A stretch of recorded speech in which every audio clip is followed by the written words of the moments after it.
नमस्कार मित्रों, पीसीआई हिंदी ज्ञान में आपका हार्दिक अभिनंदन और स्वागत है। मित्रों, आप लोगों के लिए राष्ट्रपति की बहुत ही बेहतरीन वीडियो हम डाल रहे हैं और राष्ट्रपति क्रम ये पढ़ रहे हैं कि किस समय कौन सा राष्ट्रपति बना और उस राष्ट्रपति की भारत को क्या देन रही। ये अपना टॉपिक चल रहा है मित्रों। तो यहाँ पर हम चल रहे हैं प्रमुख राष्ट्रपतियों में। तो पिछले वीडियो में हमने राष्ट्रपति शंकर दयाल शर्मा से पहले पढ़ लिया था। शंकर दयाल शर्मा से पहले मित्रों हम बात करें तो हमने सूत्र पढ़ा था, राजा की राधा जा गिरी ही गिरी फक जी नि ज्ञानी नि ज्ञानी। तो ज्ञानी जेल सिंह तक पढ़ लिया था हमने। नि ज्ञानी वेश वेंकट रमन तक पढ़ लिया था। नि ज्ञानी वेश है, तो यहाँ पर वेश है तो से का मतलब शंकर दयाल शर्मा चलेगा। यहाँ पर निज्ञानी वेश, निज्ञानी वेश के कलाम पिंटू राम है, ऐसे हमने पढ़ा है। देखो एक बार फिर से सुनो, राजा की राधा जाग गिरी ही गिरी दो बार गिरी फक जी निज्ञानी वेश के कलाम पिंटू राम दो है। तो यहाँ पर से चल रहा है मित्रों शंकर दयाल शर्मा। तो यहाँ पर शंकर दयाल शर्मा को हम पढ़ लेते हैं। शंकर दयाल शर्मा की भारत देश को क्या देन रहती है तो वो हम पढ़ने वाले इस वीडियो में हैं। मित्रों हम बात करें तो देखो संतो याद करने का आपको शानदार ट्रिक बताया था कि आगे जाकर सब में 5-5 वर्ष जोड़ देंगे तो आगे राष्ट्रपति का कार्यकाल हमें रखना नहीं पड़ेगा, ऐसे हम याद रख सकते हैं। यहाँ पर 1992 से लेकर 1997 तक शंकर दयाल शर्मा राष्ट्रपति रहते हैं, जिन्होंने 3 प्रधानमंत्रियों को शपथ दिलाई थी। मित्रों 3 प्रधानमंत्री को शपथ दिलाने वाले राष्ट्रपति कौन हो गए? शंकर दयाल शर्मा हो गए। और शंकर दयाल शर्मा के समय एक कार्य और हुआ था।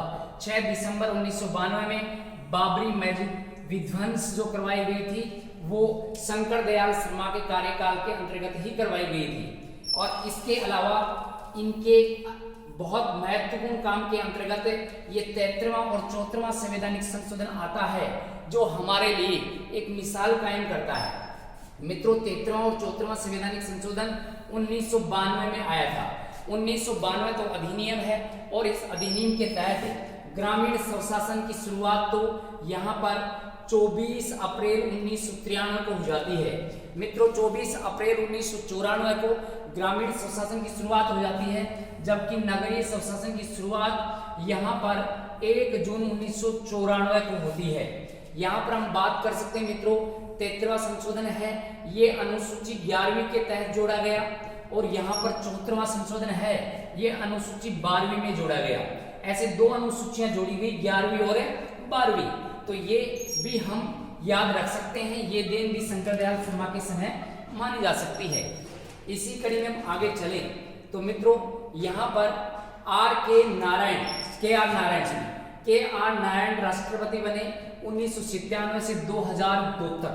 2002 तक राष्ट्रपति कौन बनते हैं तो ये के आर नारायण बनते हैं। और के आर नारायण भारत देश के पहले दलित राष्ट्रपति होंगे और इसके अंतर्गत इनका जो महत्वपूर्ण कार्य है वो भी हम पढ़ने वाले हैं।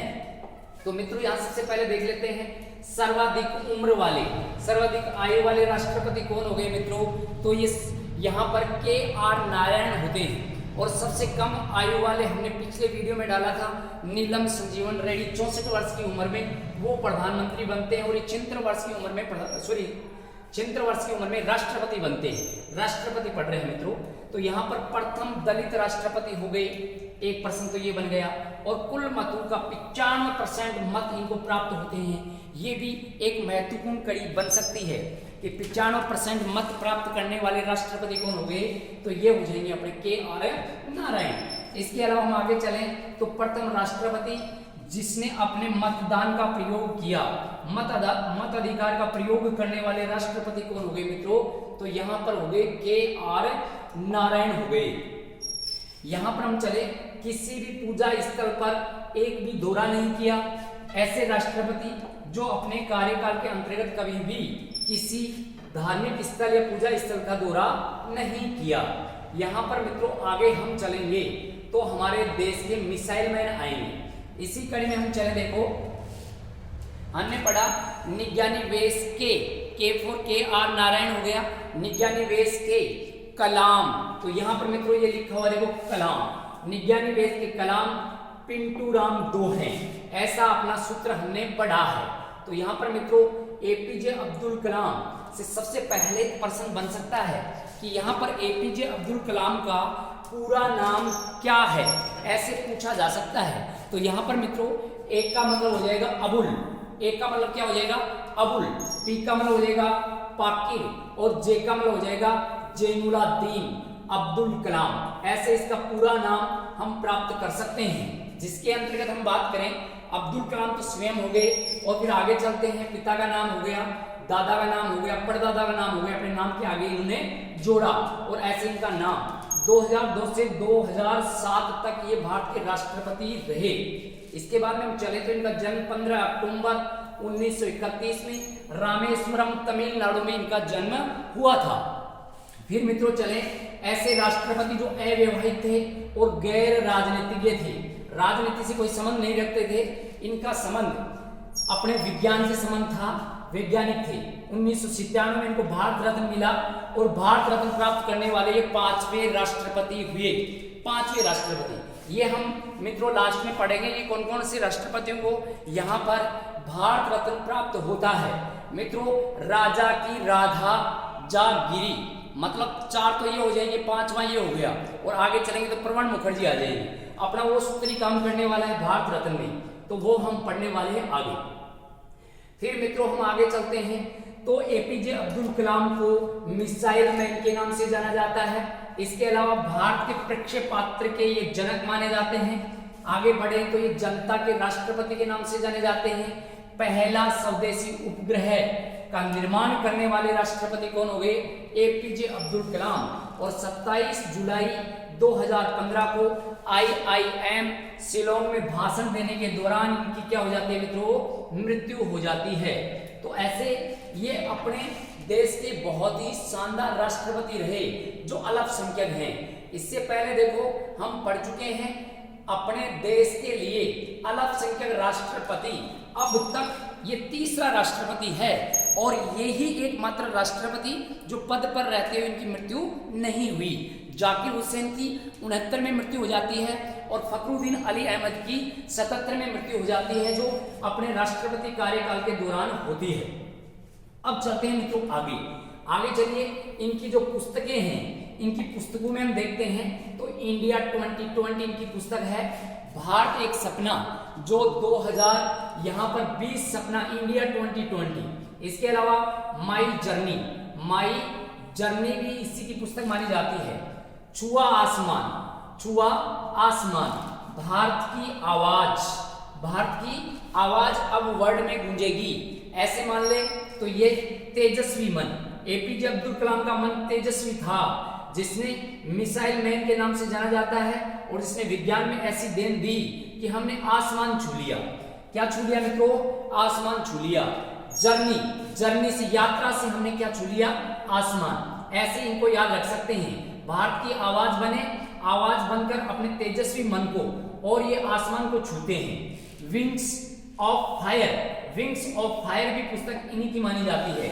और मित्रों महाशक्ति भारत, अब इन्होंने कहा कि मैं मिसाइल मैन आ चुका हूं, अब भारत महाशक्ति बनने वाला है और एकदम में साहस। एपीजे अब्दुल कलाम में एकदम में साहस था, ऐसे हम ध्यान रख सकते हैं। अब मित्रों वो घड़ियां आ चुकी हैं जिनके लिए हम लास्ट में इनके इंतजार थे, इन कड़ियों के इंतजार में थे।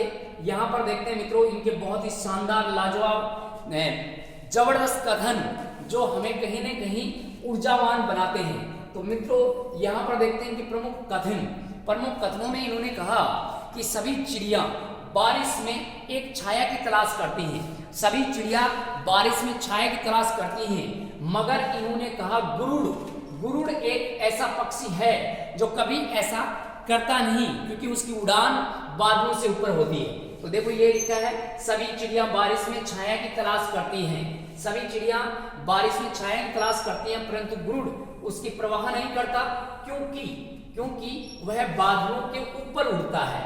तो मतलब यह है कि हौसला हमें ऊपर रखना चाहिए। इसी वजह से इन्होंने ये बहुत ही शानदार कथन कहा। लेकिन इसके अलावा एक जबरदस्त कथन और है इनका, और वो क्या है देखो मित्रों, यदि आप सूर्य की भांति चमकना चाहते हो तो पहले सूर्य की भांति जलना सीखो। बहुत ही शानदार कोटेशन जो हमारी युवा पीढ़ी को प्रेरणा देता है। देखो लिखा हुआ आपके सामने, यदि आप सूर्य की भांति चमकना चाहते हो तो पहले सूर्य की भांति आप जलना सीखो, तपस्या करो। तपस्या करेंगे तब हम जाकर कुछ हमें प्राप्त होगा। मित्रों पहले संत महात्माओं को तपस्या करनी पड़ती थी, इसी वजह से उनको सिद्धि प्राप्त होती थी, और आज भी ये तपस्या ही है। आप तपस्या करोगे तभी आपको फल मिलने वाला है। फिर देखिए आगे ये फल कैसे मिलेगा, ये भी हम देख लेते हैं। ये फल मिलेगा, हम जाग कर मेहनत करेंगे तब ये हमें फल मिलने वाला है। देखो वही बात यहाँ पर लिखी हुई है, सपना वह नहीं, सपना वह नहीं जो सोने पर आता है, सपना तो वह है जो सोने नहीं देता है। सपना वह नहीं जो सोने पर आता है, सपना तो वह होता है जो सोने नहीं देता है। बहुत ही शानदार इनके कथन रहे जो पूरे भारत देश को ऊर्जावान बनाते हैं। तो मित्रों ऐसे इनके 3 कथन हैं जो जबरदस्त हमें ऊर्जा देने वाले कथन हम इनको मान सकते हैं। एक बार फिर से सुनिए, चिड़िया बारिश में छाया की तलाश करती है, जबकि गुरुड़िया बाज छाया की तलाश नहीं करता, क्योंकि उसके हौसले आसमान के ऊपर बादलों पर उड़ने के उनके हौसले होते हैं। यदि आप सूर्य की भांति चमकना चाहते हो तो पहले सूर्य की तरह जलना सीखो, और सपना वह नहीं जो सोने पर आता है, सपना वह मित्रों जो सोने नहीं देता है। धन्यवाद, जय हिंद, जय भारत। फिर मिलेंगे हम अगले वीडियो में अगले बचे हुए राष्ट्रपतियों के साथ। ठीक है, चैनल को सब्सक्राइब कीजिए, ज़्यादा से ज़्यादा शेयर कीजिए। आज के लिए इतना ही काफ़ी है। धन्यवाद दोस्तों।